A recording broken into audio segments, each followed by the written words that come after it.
Je suis Sara Biraschi-Roland, je suis italienne, donc je vous demande de m'excuser pour mon accent et mes fautes de français. Je suis ravie aujourd'hui de vous parler de l'entreprise pour laquelle je travaille, qui embauche à peu près 45 000 collaborateurs et qui c'est une entreprise qui a une exceptionnelle histoire française. Et je vous parle à la place de ma présidente Marie-Christine Coisneau-Roquette qui m'a demandé aujourd'hui d'intervenir. Donc, vous la voyez à l'écran. Donc, l'histoire de Sonepar est une histoire qui démarre il y a 52 ans.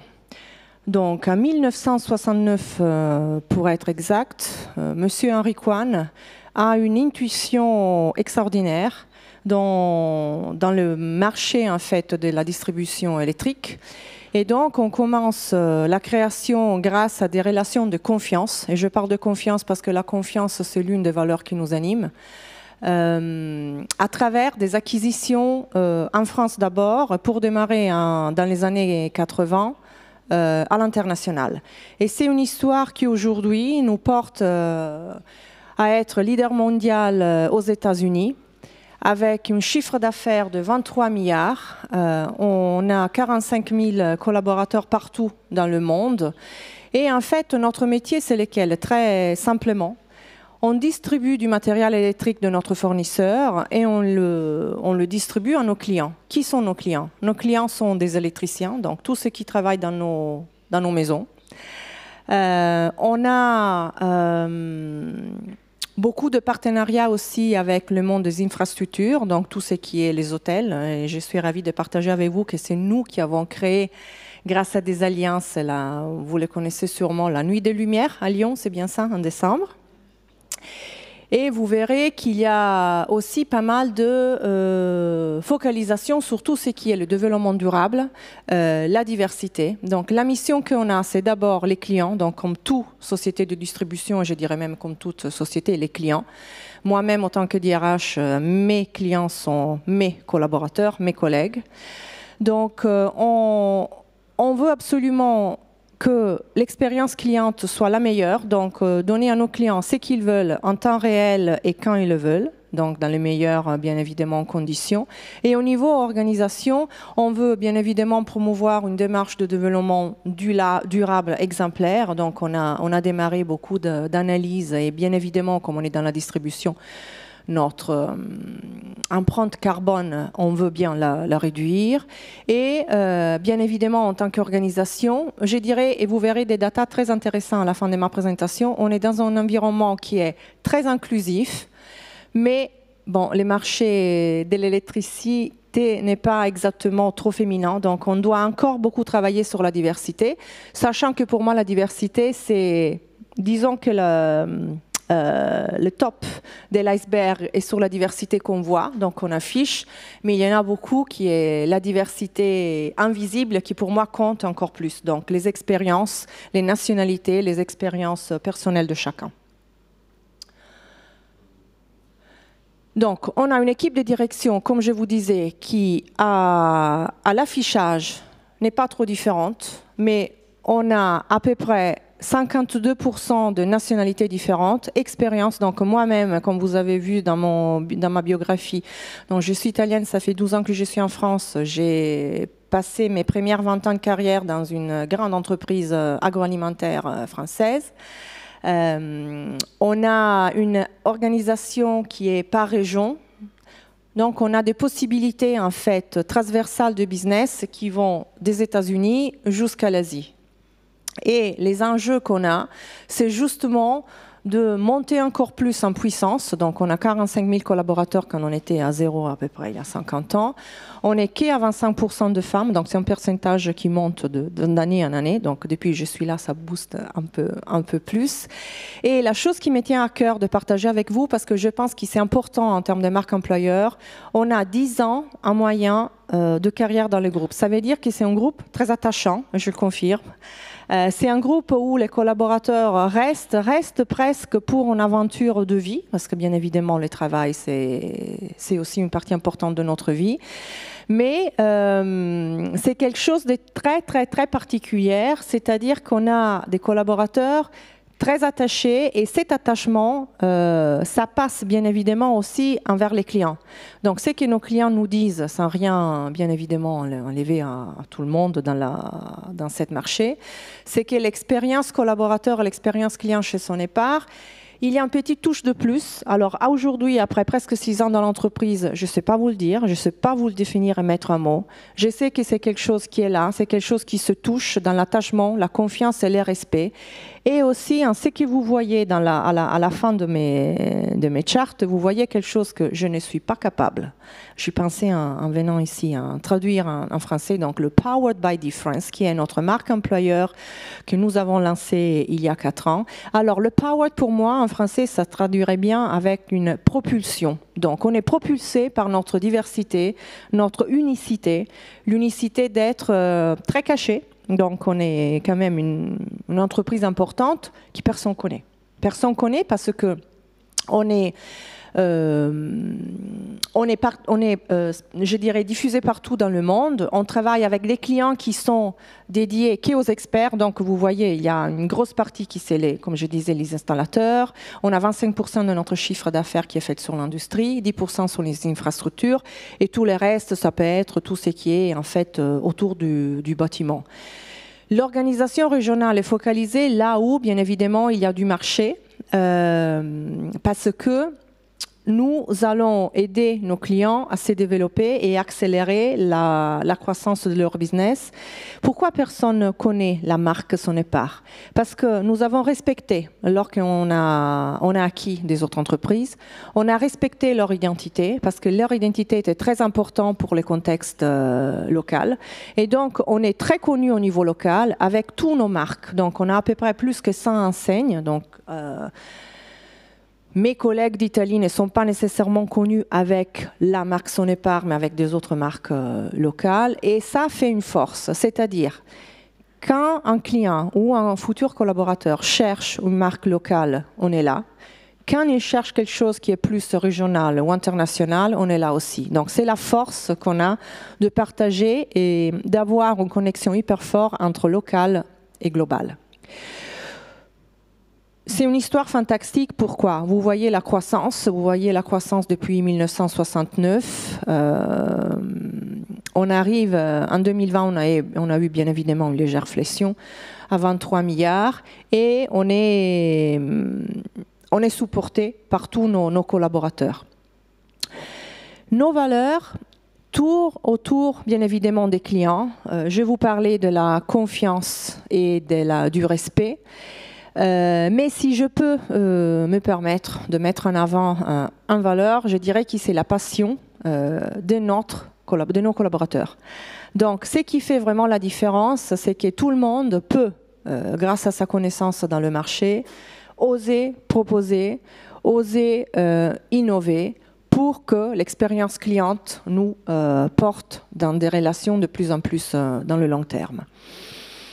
C'est clair que cette croissance doit, et ça me tient beaucoup à cœur, de construire une marque Sonepar, parce que quand on est fier de travailler pour quelque chose, autant qu'on est fier de notre travail, c'est important de construire une marque employeur pour se faire reconnaître, mais aussi pour attirer toutes les personnes qui sont avec nous. Donc, on a bâti une marque employeur sur laquelle je vais pas en parler en détail, mais ça me tient à cœur de vous dire que c'est tout fait en connexion avec les locales. Rien chez Sonepar est fait en top-down.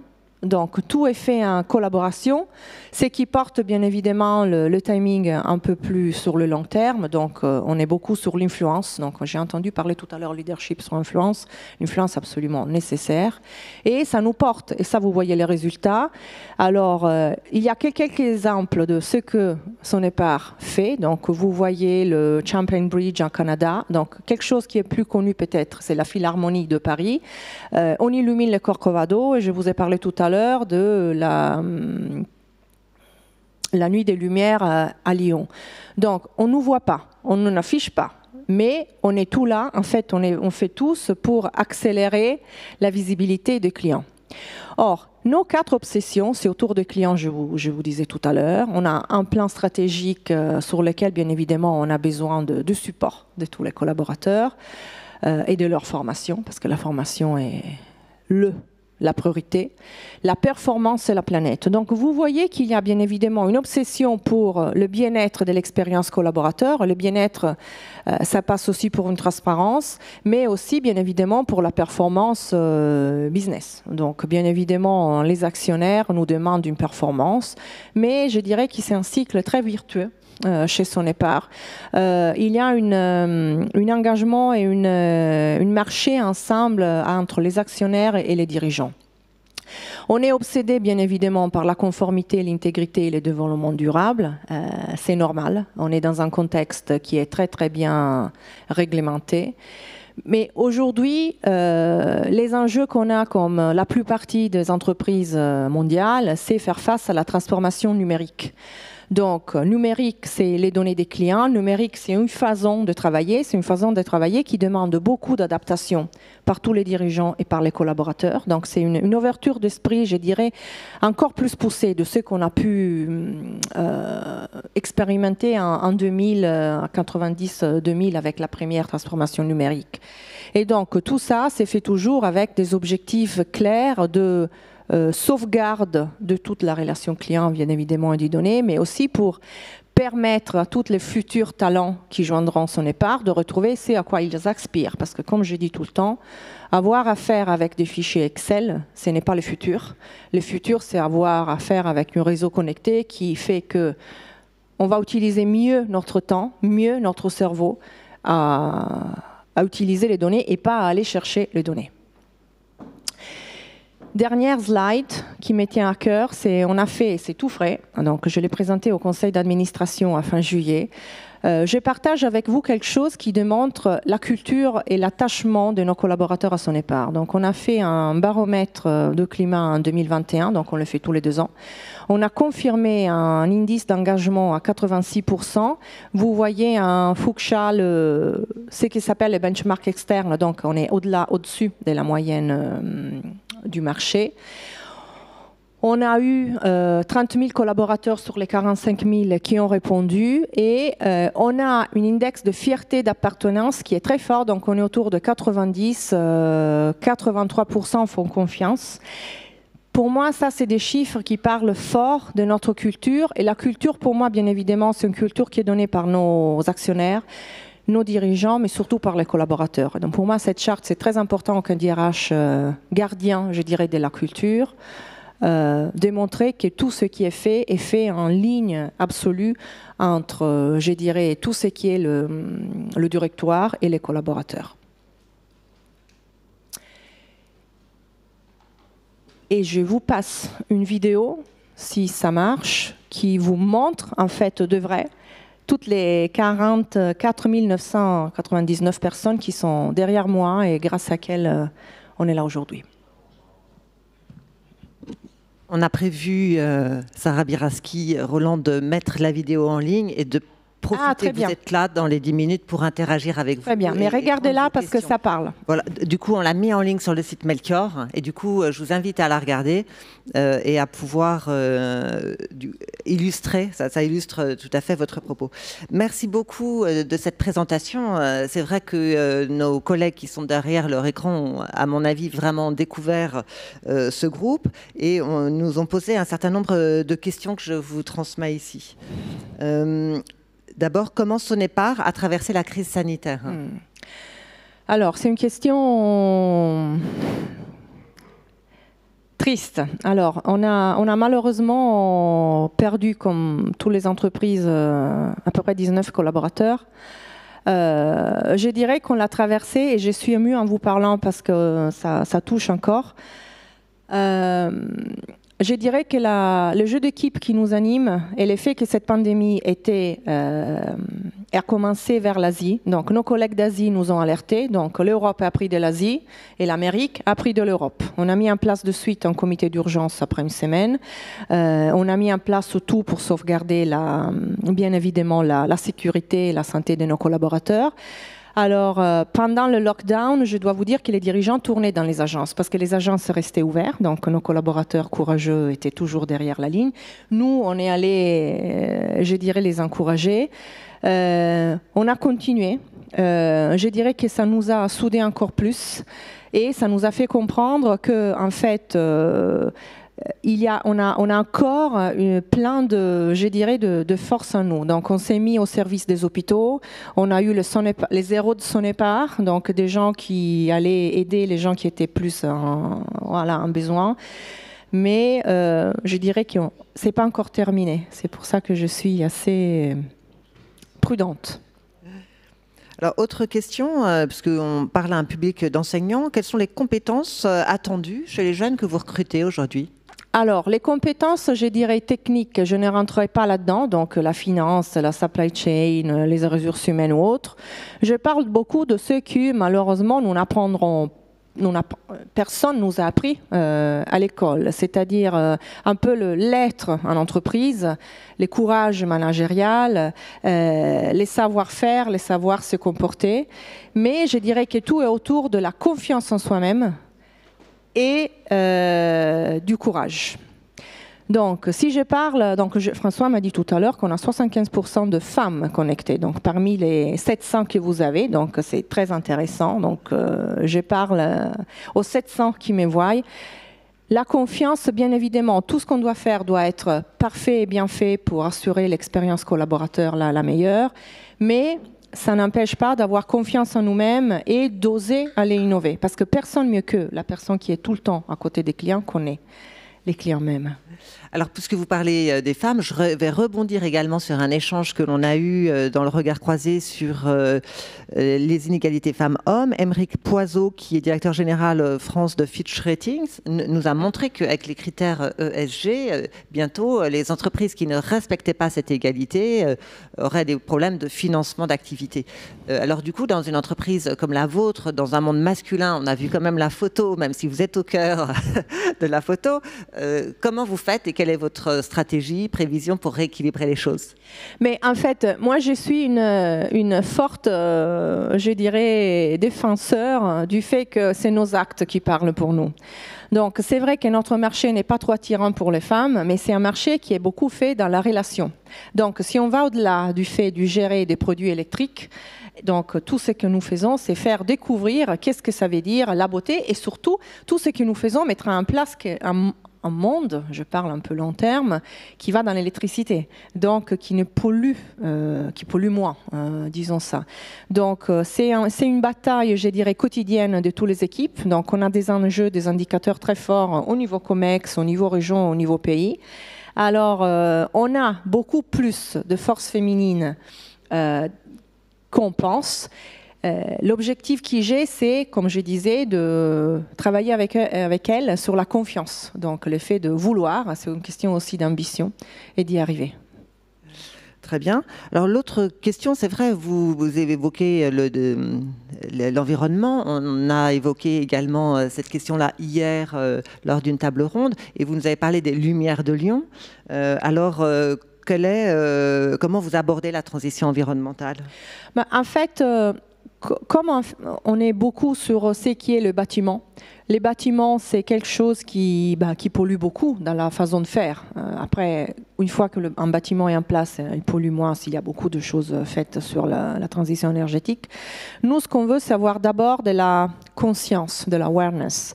L'effet de faire des choses bien, avec un impact clair. En fait, tout passe par les indicateurs.